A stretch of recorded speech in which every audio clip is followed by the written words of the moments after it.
Friends, welcome to Rishu creations. Friends, ఇది రిషిధార ప్రేమ కథ part 38. Friends, ఇక కథలోకి వెళ్తే రిషి వసు మాట్లాడుకుంటూ చాలా హ్యాపీగా అయితే ఉంటారు కదా.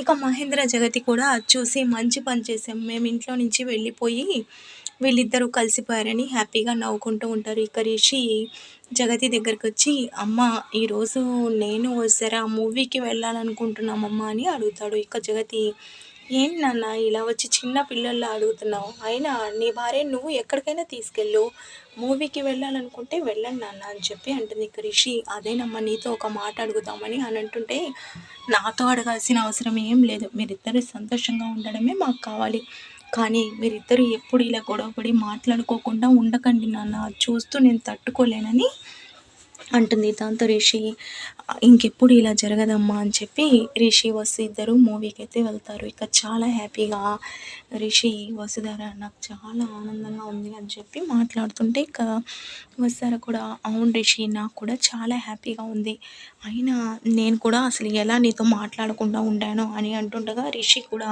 అవును వసుధార, ఇక మీదట మనం ఎప్పుడు మాటలు లేకపోయినా టాస్ వేసుకుందాం, ఎవరు ఏది టాస్ కోరుకుంటే, ఒకవేళ బొమ్మ పడితే నేను మాట్లాడతాను, బొరుసు పడితే నువ్వు మాట్లాడదు అని చెప్పి ఇద్దరైతే చెప్పుకుంటారు. ఇక అలాగే అని చెప్పి ఇద్దరు మూవీకి అయితే హ్యాపీగా వెళ్ళేసి వస్తారు. ఆ తర్వాత ఇక జగతి రిషి వసుకి ఇష్టమైన వంటలన్నీ వండి ఉంటుంది.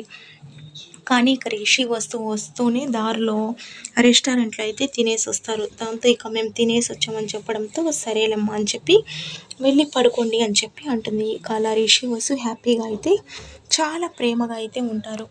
ఇక వసుధార వాళ్ళ అమ్మ నాన్న నెక్స్ట్ డే కాల్ చేస్తారు జగతికి, వదిన గారు అల్లుడు కూతుర్ని మా ఇంటికి మొదటిసారిగా రాలేదు కదా, అందుకని మొదటిసారిగా మా ఇంటికి రమ్మని చెప్పి పిలుద్దామని ఫోన్ చేశాను, ఇద్దరిని పంపించండి అని చెప్పడంతో జగతి, సరే అబ్బాయితో మాట్లాడతాను అని చెప్పడంతో ఇక రిషితో చెప్తుంది. ఇక రిషి, నాకు ఆఫీస్లో చాలా వర్క్ ఉందమ్మా, వస్తారా, ఒకవేళ నువ్వు వెళ్ళు, లేకపోతే నేను తర్వాత వస్తానని అంటాడు. ఇక వస్తారా, అదేంటి రిషి, నువ్వు లేకుండా నేను ఎలా వెళ్ళాలి అని అంటుండగా, ఇక జగతి, తను వస్తానంటున్నాడు కదా వస్తారా, అయినా పాపం మీ అమ్మ వాళ్ళు కూడా ఎంతో ప్రేమగా పిలిచారు, వెళ్ళకపోతే బాగుంటుందా, మీ నాన్నని రమ్మని చెప్పు, నువ్వు మీ నాన్నతో పాటు వెళ్ళు, 2 days తర్వాత రిషి కూడా వస్తారని చెప్పడంతో ఇక వస్తారా కాదని లేకపోతుంది.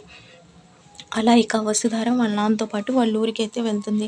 ఇక చాలా బాధపడుతూ ఉంటుంది, రిషికి అలా దూరంగా వచ్చినందుకు అసలు నాకు రావాలనే లేదు, కానీ అత్తయ్య గారు వెళ్ళమని చెప్పేసరికి వచ్చాను, అక్కడ రిషి ఏం చేస్తున్నాడు అని చెప్పి. ఇక వాళ్ళ అమ్మ నాన్న, ఏంటమ్మా ఎలా ఉంది అక్కడ సిటీలో, నీకు అంతా బాగుందా, కంఫర్ట్గా ఉందా అని అడుగుతుంటే, చాలా బాగుంది నాన్న, నన్ను చాలా బాగా చూసుకుంటున్నారు అత్తయ్య మామయ్య రిషి అని చెప్పి చెప్తూ ఉంటుంది.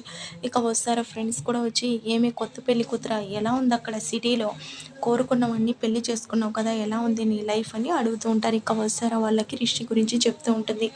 ఇక రిషి కూడా ఇంటికి వచ్చాక వస్తారా లేకపోవడంతో చాలా లోన్లీగా ఫీల్ అవుతూ, ఏంటి అసలు వస్తారా లేకపోయేసరికి బాగాలేదు, నేను కూడా వసుధార దగ్గరికి వెళ్ళాలి అని చెప్పి ఆఫీస్లో లీవ్ అయితే అడుగుతాడు.